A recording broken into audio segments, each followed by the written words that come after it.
नमस्कार मित्रांनो, आपण पाहू शकता हे सीना नदीचं पात्र आहे. आणि हा जो समोर तुम्हाला बंधारा दिसतो आहे हा नागलवाडीच्या हद्दीमध्ये येतो. म्हणजे समोरची बाजू दिसते तिकडे कर्जत तालुका आहे आणि व्हिडिओ जिथनं आपण काढतो आहे इकडे आष्टी तालुका आहे. आपण जर इथं पाहिलं ही बंधाऱ्याची शेवटची बाजू आहे आष्टी तालुक्यातली. हे समोर जे पोर्शन दिसतो आहे हा इथं ही शेवटची बाजू आहे. आणि मागच्या वर्षी म्हणजे 2025ला पूर आला होता सीना नदीला.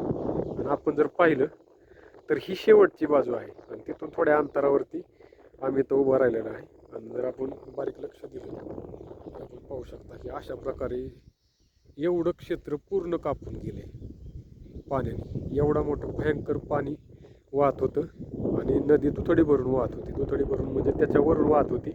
हे जे रेलिंग दिसतं आहे रेलिंगच्या वरून पाणी वाहत होतं, पडत होतं. पलीकडे पाणी फुगलं होतं भरपूर, पण पलीकडचा भाग थोडासा मजबूत असल्यामुळे म्हणजे दगडही थोडासा खडक आहे तिकडं, त्याच्यामुळे तिकडं न कट होता इथं हा जो पोर्शन आहे आता आम्ही उभा राहिलेलो आहे इथं कट झालं होतं. हे नंतर काम करून भरून घेतलेलं आहे. आपण इथं पाहिलं तर इथं संगमेश्वराचं मंदिर आहे आणि हा पोर्शन इथून पूर्ण कटला होता. आम्ही उभा आहे ती जागा पूर्ण कटली होती. तुम्ही जर हा समोरचा भाग पाहिला तरी एवढा मोठा खड्डा पडलेला आहे. आता तुमच्या लक्षात येणार नाही व्हिडिओमध्ये इतकं सहज समजत नाही की खोली किती आहे. तर तुम्हाला खोलीसाठी एक अंदाज आणि एक मेजरमेंट रेफरन्स लाईन सांगतो, त्याच्यावर तुमच्या लक्षात येईल. झूम करून दाखवतो. हे पाहिजे तुम्हाला हा जो काळा पाईप दिसतो आहे ही जुनी पाईपलाईन होती. म्हणजे इथून बंधाऱ्याच्या कडेला शेवटी इथं विहीर आहे. आता विहिरीचं काम केलंय परत. इथं विहिरीपर्यंत ही पाईपलाईन होती.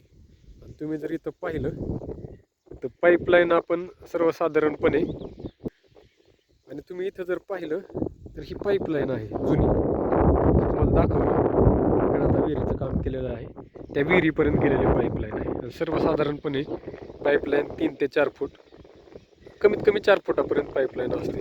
हा जो पाईप दिसतो आहे तुम्हाला हा 4 फुटाचा वरचा भाग जर तुम्ही लक्षात घेतला तो 4 फुटाची उंची वरती आहे.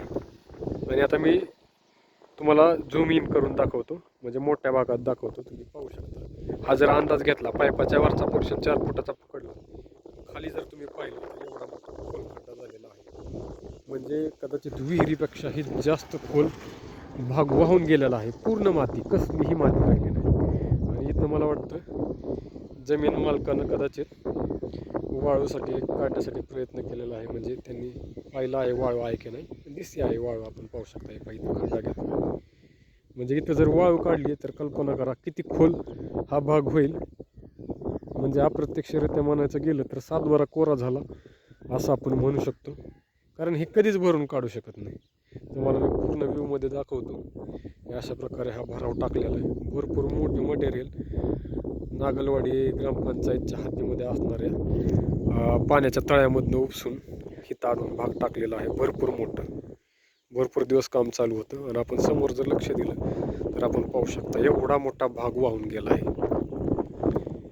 बरंचसं क्षेत्र कटले आणि कधीही भरून काढू शकत नाही अशा प्रकारची ही शेतकऱ्यांचं नुकसान झालेलं आहे. विहिरी शेतकऱ्यांनी परत बांधून काढल्यात. पूर्ण गाळाने भरल्या होत्या ह्या विहिरी. तुम्हाला इथं समोर विहीर दिसेल, 2-3 विहिरी आहेत या लाईनला. ही विहीर, ह्या सगळ्या विहिरी गाळानं पूर्ण भरल्या होत्या आणि सपाट झाल्या होत्या. आता इथं वाळूचा निलाव झाला होता. निलावात भरपूर वाळू काढलेली आहे. इथं तुम्हाला गटर पडलेले दिसतील. हे अशा प्रकारचं तुम्हाला पुढेही दाखवतो. बंधाऱ्याकडे जर आपण गेलो तर बंधाऱ्यावरती उभा राहून तुम्हाला दाखवतो कशा प्रकारे पुरानं म्हणजे मागच्या वर्षी पुरानं हाहाकार माजवला होता. कधी न पाहिलेल्या गोष्टी लोकांनी पाहिल्या. वयस्कर लोकांचं हे सांगणं होतं की आम्ही कधीही अशा प्रकारचं पाणी पाहिलं नाही. आणि आज मागच्या वर्षी जेव्हा तेवढा भयावह पूर आला होता आणि पाणी वाहत होतं त्याच्यापेक्षा 1 महिना जास्त झालेला आहे. आणि यावर्षी तुम्ही जर पाहिलं तर नदी टिपकाही दिसत नाही. आता यावर्षी थोडंसं नागलवाडीच्या साईडला म्हणजे कर्जत तालुक्यातल्या क्षेत्रामध्ये जर तुम्ही पाहिलं तर हे अशा प्रकारचं थोडंसं काम केलेलं आहे.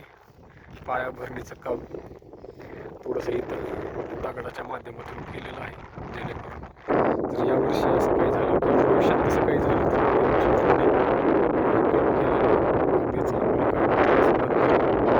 तुम्ही हे जर पाहिलं तर सीना नदीचं पात्र आहे.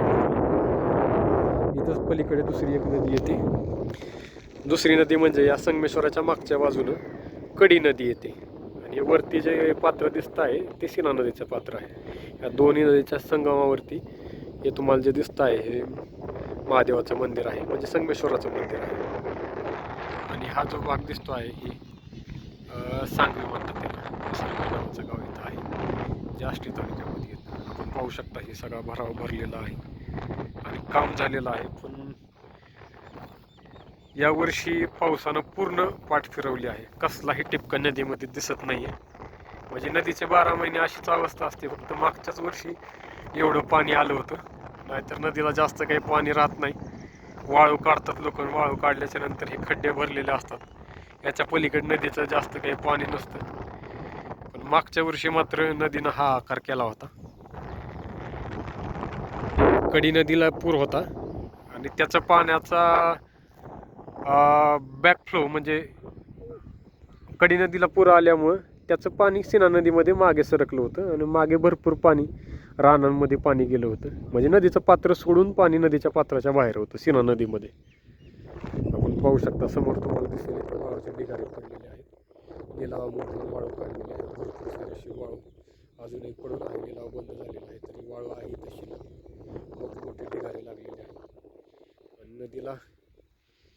नदीची चाळण केलेली आहे. आपण जर पाहिलं तर पूर्ण खालीपर्यंत तुम्हाला दिसेल अशा प्रकारे सगळीकडे वाळू काढलेली आहे.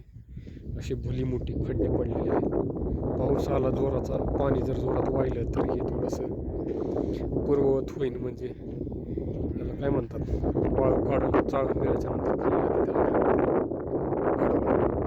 हे थोडंसं पाण्याच्या प्रवाहानं ते परत खड्डे बुजवण्याचा प्रयत्न करेन आणि परत नदी पूर्ववत होईल असं वाटतं आहे. पण तुम्ही जर इथं पाहिलं तर मी आता जिथं उभा आहे